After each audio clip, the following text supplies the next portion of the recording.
ఆరా అనే పదం శాస్త్రీయంగా, ఆధ్యాత్మికంగా రెండు కోణాల్లోనూ విశ్లేషించదగినది. ఇది మనిషి చుట్టూ ఉన్న సూక్ష్మ శక్తి క్షేత్రం అని భావింపబడుతుంది. ఈ ఆరా మన ఆలోచనలు, భావోద్వేగాలు, ఆరోగ్యం, ఆత్మశుద్ధి తదితరాలను ప్రతిబింబిస్తుంది. ఎలక్ట్రోమాగ్నెటిక్ ఫీల్డ్ శరీరం ఒక చిన్న విద్యుత్ కేంద్రంలా పనిచేస్తుంది. మెదడు, గుండె నుండి వచ్చే నాడీ సంకేతాలు విద్యుత్ తరంగాల రూపంలో శరీరం చుట్టూ చిన్న శక్తి క్షేత్రాన్ని సృష్టిస్తాయి. మన గుండె చుట్టూ విద్యుత్ ధోరణి మన చుట్టూ కొన్ని అడుగుల వరకు వ్యాపిస్తుంది.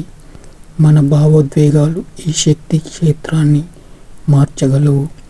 శరీరం నుండి వచ్చే శబ్ద తరంగాలు, ఉష్ణోగ్రత, గుండె స్పందన ఇలా అన్నీ కలిపి ఒక ప్రత్యేకమైన శక్తి తరంగాన్ని ఉత్పత్తి చేస్తాయి. ఇది ఆరాగా భావింపబడుతుంది.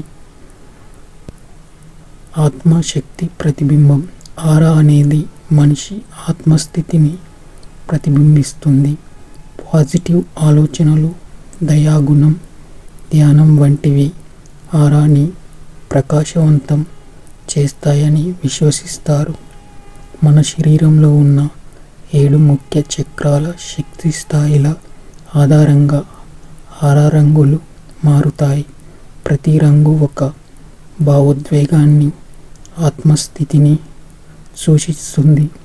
ఉదాహరణకి ఎరుపు రంగు భౌతిక స్థితి, స్థిరత్వం, నీలం మానసిక స్పష్టత, బంగారం జ్ఞానం, ఆత్మవికాసం.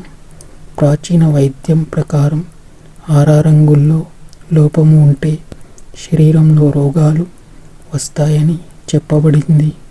ఉదాహరణకి ఆరా మసకగా ఉండడం అంటే జీవశక్తి తక్కువ ఉందని అర్థం. ఆరా మనిషిపై ప్రభావం ఆలోచనలు ప్రభావితం చేస్తాయి.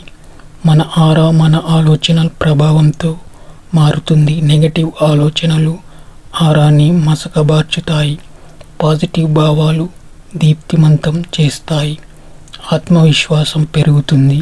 ధ్యానం, యోగా వంటి సాధనాల వల్ల ఆరా శుద్ధి అవుతుంది. ఇది మనలో ఓ సానుకూలతను, శాంతిని మరియు ఆత్మవిశ్వాసాన్ని పెంపొందిస్తాయి. సామాజిక సంబంధాలపై ప్రభావం కొందరితో కలిసి వెంటనే సానుకూలత కలుగుతుంది. మరి కొందరిలో కలిసినప్పుడు బలహీనత అనిపిస్తుంది. ఇది వారి ఆరా తరంగాలతో తాత్కాలికంగా ప్రభావితం కావడమే. ఆరా అనేది శరీరం నుండి వెలువడే శక్తి. ఇది మన భావోద్వేగాలు, ఆరోగ్యం, ఆత్మస్థితిని ప్రతిబింబిస్తుంది. శాస్త్రీయంగా ఇది ఒక ఎలక్ట్రోమాగ్నెటిక్ ఫీల్డ్. అయితే ఆధ్యాత్మికంగా ఇది ఆత్మశుద్ధి యొక్క వెలుపలికి కనిపించే రూపం. ఆరాని శుభ్రంగా, ప్రకాశవంతంగా ఉంచేందుకు పాజిటివ్ ఆలోచనలు, ధ్యానం, ప్రేమ, సహనం వంటి అంశాలు అవసరం.